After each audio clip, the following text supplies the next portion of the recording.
2026లో ఆడిన మొదటి సిరీస్ లోనే మన టీమిండియా 2-1తో న్యూజిలాండ్ కి అగైనెస్ట్ గా 38 ఏళ్ల తర్వాత హోమ్ లో ఒక ఓడిఐ సిరీస్ లో ఓటమిని ఎదుర్కొంది. ఈ సిరీస్ ముగిసిన వెంటనే మన టీమిండియా అదే న్యూజిలాండ్ పై మరో సమరానికి సిద్ధమయ్యింది. ఇండియా వర్సెస్ న్యూజిలాండ్ ల మధ్య 5 మ్యాచ్ల టీ20 సిరీస్ అయితే జనవరి 21న ప్రారంభం కానుంది. ఈ సిరీస్ కన్నా ముందే మన టీమిండియాలో మెయిన్ ప్లేయర్స్ అయిన తిలక్ వర్మ అండ్ వాషింగ్టన్ సుందర్లు ఇంజూరీ కావడంతో వీళ్ళకి రీప్లేస్మెంట్ గా శ్రేయస్ అయ్యర్ అండ్ రవి బిష్నోయ్ లని టీమిండియా స్క్వాడ్ లోకి తీసుకోవడం జరిగింది. బట్ ఎనీవేస్ 2026లో మన టీమిండియా మొట్టమొదటి టీ20 సిరీస్ న్యూజిలాండ్ కి అగైనెస్ట్ గా ఆడుతుంది. ఇది అయితే ఒక సూపర్ సిరీస్ గా మారుతుందనే చెప్పుకోవాలి. మనందరికీ తెలిసిందే నెక్స్ట్ మంత్ లో one of the biggest ICC tournament అయిన టీ20 వరల్డ్ కప్ ప్రారంభం కానుంది. ఈ వరల్డ్ కప్ కన్నా ముందు మన టీమిండియా ఆడుతున్న చివరి టీ20 సిరీస్ కాబట్టి ఈ సిరీస్ అయితే చాలా ఉత్కంఠంగా ఉంటుందనే చెప్పుకోవాలి. సో ఈ వీడియోలో ఇండియా వర్సెస్ న్యూజిలాండ్ ల మధ్య మొదటి టీ20 మ్యాచ్ ప్రివ్యూతో పాటు ఈ సిరీస్ లో టీ20 వరల్డ్ కప్ కి బెస్ట్ ప్లేయింగ్ 11 ఎలా ఉంటుంది అన్నది కూడా ఈ వీడియోలో డిస్కస్ చేసుకుందాం.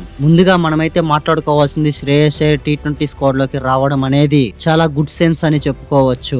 శ్రేయస్ అయ్యర్ దాదాపు 780 రోజుల తర్వాత అంటే 25 నెలల పైగా విరామం తర్వాత అఫీషియల్ గా ఇండియన్ టీ20 జట్టులోకి రావడం జరిగింది. శ్రేయస్ అయ్యర్ ఇంతకు ముందు ఆడిన చివరి టీ20 మ్యాచ్ డిసెంబర్ 3న 2023లో బెంగళూరులోని చిన్నస్వామి స్టేడియంలో ఆస్ట్రేలియాకి అగైనెస్ట్ గా ఆడాడు. దాదాపు 25 నెలల తర్వాత గాయపడిన తిలక్ వర్మ స్థానంలో జనవరి 21, 2026 నుండి న్యూజిలాండ్ తో జరిగే మొదటి 3 టీ20ల కోసం అతన్ని జట్టులోకి తీసుకోవడం జరిగింది. బహుశా తిలక్ వర్మ ఫుల్లీ ఫిట్ అవ్వకపోతే టీ20 వరల్డ్ కప్ కి కూడా శ్రేయస్ అయ్యరే కంటిన్యూ అయ్యే అవకాశాలు ఎక్కువగా ఉంటాయి. తిలక్ వర్మ వీలైనంత వరకు ఫాస్ట్ గా రికవరీ అయ్యి వస్తే టీమిండియాకి చాలా బాగుంటుందని చెప్పుకోవచ్చు. ఇక మరో రీప్లేస్మెంట్ చూసుకుంటే వాషింగ్టన్ సుందర్ ప్లేస్ లో రవి బిష్నోయ్ ని తీసుకోవడం జరిగింది. ఇదైతే వాషింగ్టన్ సుందర్ కి లైక్ టు లైక్ రీప్లేస్మెంట్ అయితే కాదు. మన టీమిండియాకి Washington Sundar as a all rounder గా ఆడేవాడు, కానీ రవి బిష్నోయ్ మాత్రం ప్రాపర్ స్పిన్నర్ మాత్రమే. ఎనీవేస్ మన టీమిండియా టీ20 స్క్వాడ్ లోకి అయితే శ్రేయస్ అయ్యర్ అండ్ రవి బిష్నోయ్లు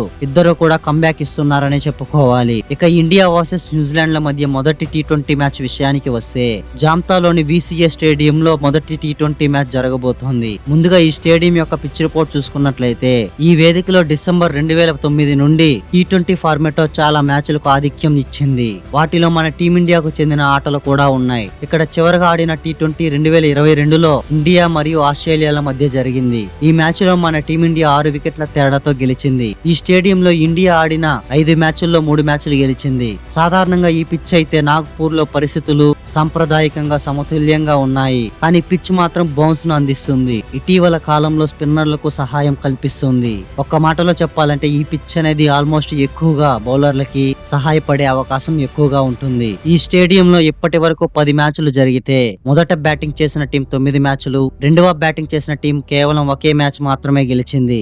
ఈ పిచ్ లో హైయెస్ట్ స్కోర్ 215 పరుగులు, లోయెస్ట్ స్కోర్ 79 పరుగులు ఉన్నాయి. ఇక ఈ వేదికలో టాస్ విషయానికి వస్తే పిచ్ రిపోర్ట్ ని దృష్టిలో పెట్టుకుని టాస్ గెలిచిన టీం అయితే ఖచ్చితంగా బ్యాటింగ్ చేయడానికి ఎక్కువ అవకాశాలు ఉంటాయి. ఎందుకంటే ఇక్కడ విన్నింగ్ ప్రాబబిలిటీ అనేది మొదట బ్యాటింగ్ చేసిన టీమే గెలుస్తుంది కాబట్టి ఖచ్చితంగా టాస్ గెలిచిన టీం అయితే బ్యాటింగ్ చేసే అవకాశాలు ఎక్కువగా ఉంటాయి. ఇండియా అండ్ న్యూజిలాండ్ ల మధ్య టీ20లో హెడ్ టు హెడ్ స్టాట్స్ చూసుకున్నట్లయితే ఈ రెండు టీములు ఇప్పటి వరకు 25 మ్యాచ్లు ఆడితే ఇండియా 14 మ్యాచ్లు, న్యూజిలాండ్ 10 మ్యాచ్లు గెలిచింది. ఒక మ్యాచ్ టైగా ఉంది. ఇక ఇండియా హోమ్ లో చూసుకుంటే న్యూజిలాండ్ పై 7 మ్యాచ్లు గెలిచింది. మన టీమిండియా మ్యాచ్ల్లో అయినా హోమ్ లో అయినా న్యూజిలాండ్ పై పూర్తి డామినెన్స్ తో అప్పర్ హ్యాండ్ ఉంది. అంతేకాదు మన టీమిండియా 2024 టీ20 వరల్డ్ కప్ తర్వాత నుంచి టీ20లో ఒక్క బైలాటరల్ సిరీస్ కూడా ఓడిపోలేదు. అదే ఫామ్ తో ఈ సిరీస్ లో కూడా మన టీమిండియా గెలుస్తుందని చెప్పుకోవచ్చు. ఇక ఈ రెండు టీముల మధ్య మోస్ట్ ప్రాబబుల్ ప్లేయింగ్ 11 చూసుకున్నట్లయితే ముందుగా మన ఇండియా ప్రాబబుల్ ప్లేయింగ్ 11 ఓపెనర్స్ గా సంజు శాంసన్ అండ్ అభిషేక్ శర్మ, నంబర్ 3 లో సూర్యకుమార్ యాదవ్, నంబర్ 4 లో శ్రేయస్ అయ్యర్, నంబర్ 5 లో శివం దుబే, నంబర్ 6 లో అక్షర్ పటేల్, నంబర్ 7 లో హార్దిక్ పాండ్యా, నంబర్ 8 లో రింకు సింగ్, నంబర్ 9 లో హర్షదీప్ సింగ్, నంబర్ 10 లో జస్ప్రీత్ బుమ్రా, నంబర్ 11 లో వరుణ్ చక్రవర్తి. మన టీమిండియా ప్రాబబుల్ ప్లేయింగ్ 11 అయితే ఇలా ఉంటుందని నేను అనుకుంటున్నాను. మన టీమిండియా లాస్ట్ టీ20 ఆస్ట్రేలియాకి అగైనెస్ట్ గా ఆడిన ప్లేయింగ్ 11 కి ఈ ప్లేయింగ్ 11 కి మనమైతే కొన్ని మార్పులు చూడబోతున్నాం. ఈ స్క్వాడ్ లో Shreyas Iyer and Axar Patel as a vice captain గా రానున్నాడు. ఇక ఫినిషింగ్ లో చూసుకుంటే రింకు సింగ్ ని కూడా తీసుకోవడం జరిగింది. ఇక మన టీమిండియా విషయానికి వస్తే 2024 టీ20 వరల్డ్ కప్ నుంచి T20లో మన టీమిండియా సూపర్ ఫామ్ లో ఉంది. ముఖ్యంగా ఓపెనర్లు పవర్ ప్లే లో అద్భుతమైన షాట్స్ అందిస్తున్నారు. సంజు శాంసన్ అండ్ అభిషేక్ శర్మలు ఇద్దరు కూడా మన టీమిండియాకి పవర్ ప్లే లో అద్భుతమైన స్టార్ట్స్ అందిస్తున్నారు. ఇక నంబర్ 3 లో కెప్టెన్ అయిన సూర్యకుమార్ యాదవ్ రీసెంట్ 1 year గా T20లో అంత మంచి ఫామ్ లో అయితే లేడు. కానీ సూర్యకుమార్ యాదవ్ T20లో అద్భుతమైన బ్యాటింగ్ తో ఒకప్పుడు T20లో నంబర్ 1 బ్యాట్స్మెన్ గా ఉండేవాడు. ఎప్పుడైతే T20లో సూర్యకుమార్ యాదవ్ కెప్టెన్సీ చేస్తున్నాడో అప్పటి నుంచి సూర్య పెద్ద ఫామ్ లో అయితే కనిపించట్లేదు. In fact Suryakumar Yadav T20 world cup squad selection అప్పుడు నేను కూడా ఫామ్ లోకి వచ్చేస్తాను, ముందు సూర్యకుమార్ యాదవ్ ని మీకు మళ్ళీ పరిచయం చేస్తాను అని కాన్ఫిడెంట్ గా అయితే చెప్పాడు.